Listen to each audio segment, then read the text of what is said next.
Hi, everyone. My name is Ayden Castellanos. I am originally from the Rio Grande Valley in Texas. It's right on the Texas-Mexico border. The experience that I had that really got me into the paranormal was an evening at an aunt and uncle's house. It's built on top of these cinder blocks. It's a lifted wooden house. I grew up in a house like that too. We would always joke, when it's cold outside, it's colder inside. When it's hot outside, it's hotter inside. You can hear everything that's happening. Just the way that those houses were built, everything echoed, even noise.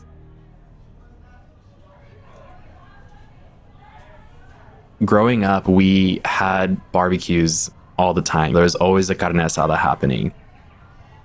It seemed to rotate whose family was going to stay when the barbecue ended.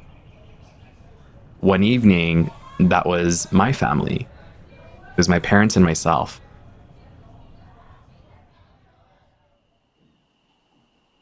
The barbecue's ended. Everybody's gone except for my aunt and my uncle, my parents and myself. I was very young, maybe sixth grade or junior high.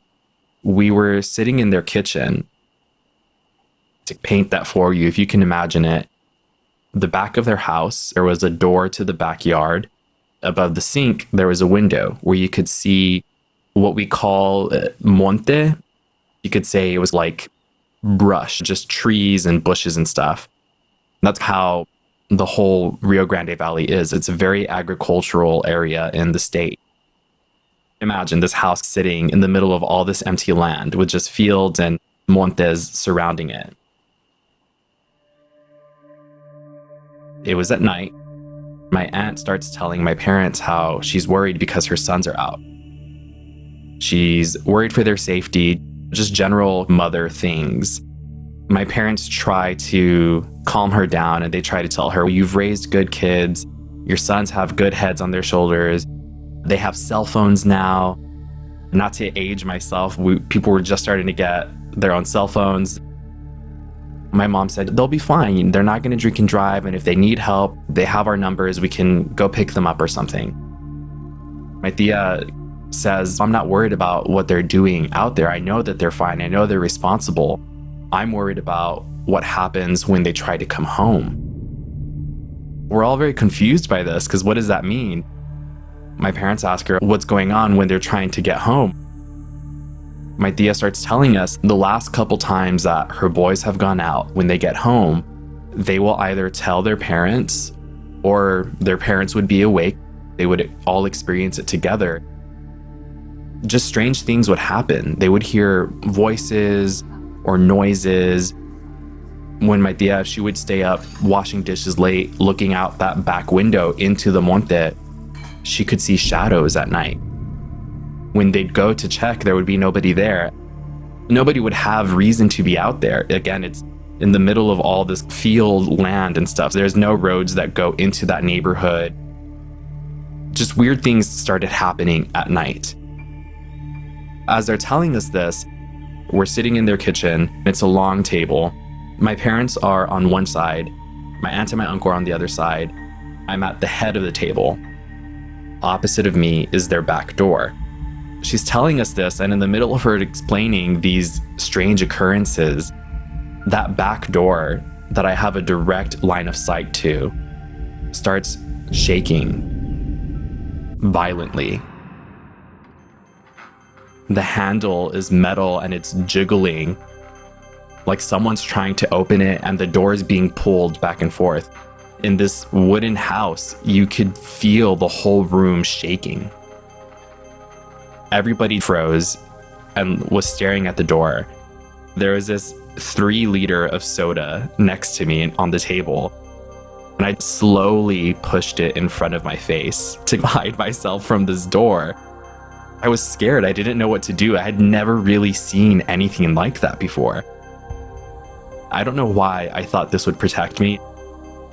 We're all frozen for a minute, and my uncle, he gets up, he's grumbling something under his breath. He goes to the door and he rips it open.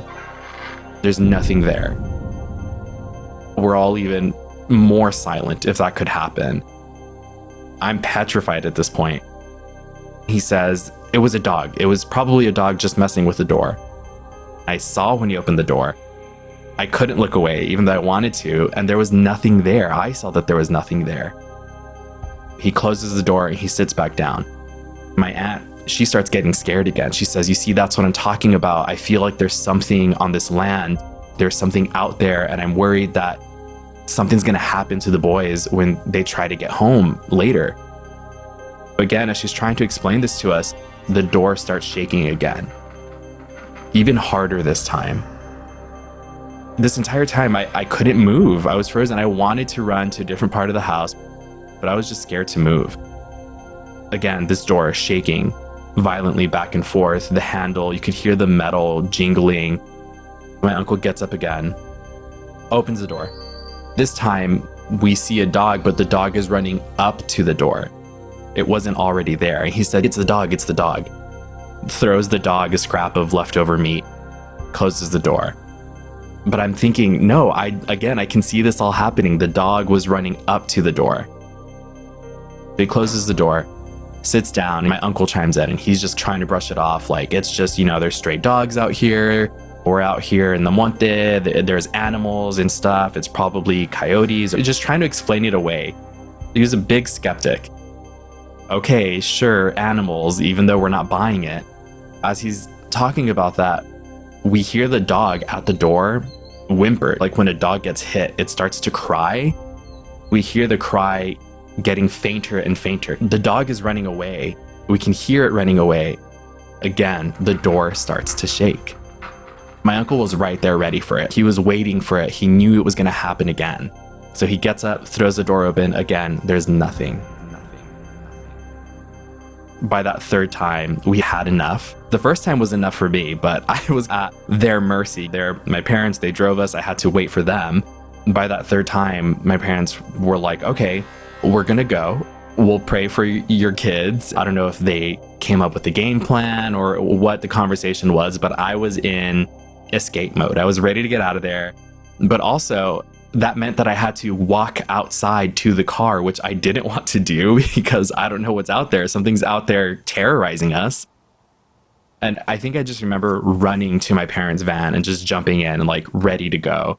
And I've never been back to that house since that happened.